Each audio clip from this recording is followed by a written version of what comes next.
An impacted tooth is a partially erupted or unerupted tooth that has been prevented from assuming its normal position in the arch by some mechanical or pathological means. There are causes of impaction. First, irregularity in position of adjacent teeth causing pressure on the impacted ones. Second, long-standing chronic inflammation causing severe fibrosis and dense mucous membrane covering the impacted teeth. Third, long retention of deciduous teeth causing migration of the adjacent teeth and loss of space in the arch for the permanent successors. Last, local causes such as the presence of a tumor or the development of a cyst. Here's complication of impacted teeth. Indication for extraction. We have caries in the adjacent tooth due to food impaction and accumulation of debris between the surface of the impacted tooth and the tooth next to it. And infection or pericoronitis. Pericoronitis means acute infection of the soft tissues covering the semi-impacted tooth and the associated follicle. This condition may be due to injury of the upper column by the antagonist third molar, entrapment of food under the upper column, bacteria invasion and infection of the area, or it could be acute, subacute, or chronic in character. Acute pericoronitis is characterized by pain, facial swelling, limitation of jaw movement, difficulty in swallowing, regional lymphadenitis, chills, fever, and malaise. Treatment of pericoronitis, relief of trauma from the opposing tooth, irrigation under the flap using warm antiseptic solution, antibiotic therapy plus mouthwash, operculectomy, that is removal of the overlying flap of tissue surgically, removal of the impacted tooth after the acute condition is treated, and neurological symptoms. It is the most frequent pain is due to pericoronitis. In absence of infection, pain may be due to deeply impacted tooth causing pressure on surrounding structures, and orthodontic complications. The pressure of an impacted horizontal or mesioangular impaction, third molar, on the second molar will transmit this force to the remainder of the arch. This could result in crowding of the anterior teeth. Development of pathological conditions. Dentigerous cyst as well as ameloblastoma may develop from the tooth follicle. Fracture of the jaw mainly occur in deeply impacted third molar, weakening of the jaw, especially at the angle of the mandible. Decreased bone support of second molar. It may become malaligned due to pressure on it.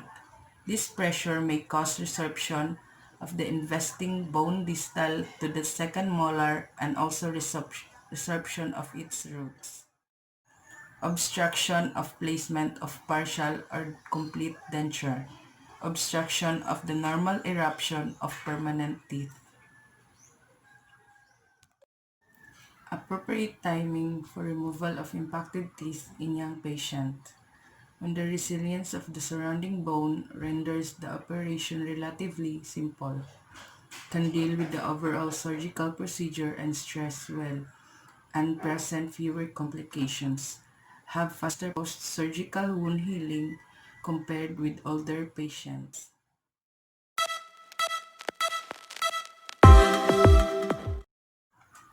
Classification of impacted mandibular third molars in relation of the tooth to ascending ramus of the mandible and to the distal surface of the second molar.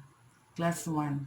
The space between the anterior parts of the ascending ramus and the distal surface of the second molar is sufficient to accommodate the mesiodistal diameter of the crown of the third molar. Class 2. The space between the anterior part of the ascending ramus and the distal surface of the second molar is less than the mesiodistal diameter of the crown of the third molar. Part of the tooth is located within the ramus. Class 3. The entire third molar is located with the ascending ramus of the mandible. In relation to the depth of the third molar in bone, position A, the highest portion of the tooth is in level with or above the occlusal plane. Position B, the highest portion is below the occlusal plane but above the cervical margin of second molar. Position C, the highest portion of the tooth is below the cervical margin of the second molar. This is relatively a very deep impaction. The position of the long axis of the impacted tooth in relation to the long axis of the second molar. Vertical. The long axis at the third molar is parallel to that of the second molar. Horizontal. The long axis of the third molar is right angled to that of the second molar. Mesioangular impaction, distoangular impaction, inverted impaction. Classification of impacted maxillary third molars. The last classification of mandibular third molar is applicable to maxillary third molar. According to the depth of impaction compared to the second molar into three categories. Class A. The occlusal surface of the impacted tooth is at approximately the same level as the occlusal surface of the second molar. Class B. The occlusal surface of the impacted tooth is at the middle of the crown of the adjacent second molar. Class C. The occlusal surface of the crown of the impacted tooth and below the cervical of the adjacent molar or even deeper. The relationship of this tooth to the maxillary sinus. Sinus approximation or SA, where no bone or very little bone exists between the impacted tooth and the sinus. No sinus approximation or NSA, where 2 mm or more of bone exists between the sinus and the impacted tooth. The surgical procedure for removal of lower impacted third molar. Factors complicating the operative procedures of lower third molar. Abnormal root curvature and hypercementosis. Extreme bone density. Proximity to the mandibular canal. Ankylosis of the tooth. Difficult access to the operative field. Large and uncontrollable tongue. Involvement of the impacted tooth in a pathological lesion. Anesthesia. Anesthesia in cases of impacted mandibular third molar is inferior alveolar nerve block, buccal nerve block, lingual nerve block, and local infiltration for hemostasis in the surgical field. Gaining access to the impacted tooth. Triangular flap. The incision for this type of flap begins at the anterior border of the ramus and extends as far as the distal aspect of the second molar, while the vertical releasing incision is made obliquely downwards and forward, ending in the vestibular fold. In certain cases, for example, when impaction is deep, the incision may continue along the cervical line of the last tooth, while the vertical incision begins at the distal aspect of the first molar. Removal of bud of impacted mandibular third molar. After the flap is reflected, the bone covering the tooth is removed using a round burr until the entire crown is exposed. A sufficient bone must be removed from the buccal and distal aspects of the crown of the tooth. After exposing the impacted tooth sufficiently, the straight elevator is placed in the mesial region and the tooth is elevated with a rotational movement distally. Preparation of the wound for closure. Gently irrigate the wound with normal saline to remove residual tooth and bone debris. The residual tooth follicle is removed by the use of two small curved artery forceps and bone curette. All bone and tooth spicules should be removed by tissue forceps and bone curette. The edges of the socket and site of bone removed should be smoothed by bone file. Closure of the wound. The first suture is placed at the corner of the flap to ensure correct repositioning of the flap, while the rest are placed along the posterior and vertical incisions. Post-operative care. Pressure packs is applied over the wound to control bleeding. Cold application used for the first 6 hours post-operatively to reduce bleeding tendency and post-operative swelling. Hot saline or antiseptic mouthwash after the first 24 hours. Analgesics are used to control pain. Antibiotics therapy, completely closed wounds, sutures removed after 8 days. Extraction of impacted third molar in horizontal position, making a horizontal incision.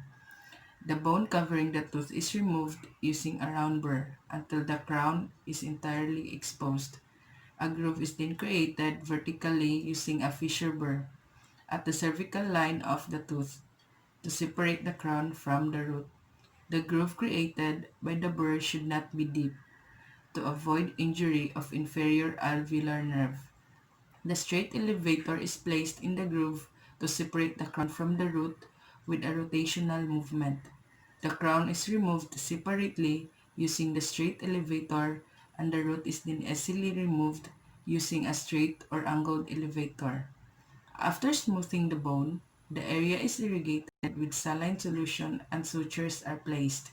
The first suture is placed at the distal aspect of the molar, and the rest are placed at the interdental papillae and the posterior end of the incision. If the tooth has two roots, sectioning and removal of the crown then separate the roots. First, the distal root is removed, then the mesial root. Extraction of third molar with mesioangular impaction. The mesial cusps of third molar are in contact with the distal aspect of the second molar, making a horizontal incision. The bone covering the tooth is removed using a round burr until the entire crown is exposed. Using a fissure burr, sufficient bone is removed using the guttering technique on the buccal and the distal aspect of the tooth. If the tooth is single-rooted, to facilitate its removal, the mesial portion of the tooth is removed first, while the remaining portion is then luxated. If the tooth has two roots, the roots may be separated and each root may be extracted. The straight elevator is placed in the groove to separate the two roots with a rotational movement. The tooth is removed in two steps. First, the distal root is elevated together with part of the crown. Second, the other root is removed with rotational movement distally after placing the elevator from the mesial aspect. Care of the socket and suturing. Extraction of third molar with distoangular impaction, making a horizontal incision. The bone covering the tooth is removed using a round burr until the entire crown is exposed. The distal portion of the crown is sectioned using a fissure burr and removed. The remaining segment of the tooth is then luxated after placing the elevator at the mesial aspect of the tooth. Care to the socket and suturing. The surgical procedure for removal of upper impacted third molar. Factors complicating removal of an impacted maxillary third molar: insufficient visualization of the area, limited access, close proximity to the maxillary sinus. Steps of removal. Making a triangular incision. The buccal bone is removed until the entire crown of the impacted tooth and part of its roots are exposed. Sufficient space must be created by bone removal around the crown to luxate the tooth. Using a straight or double-angled elevator on the mesial aspect of the tooth, buccally, the tooth is luxated. Care of the wound and suturing.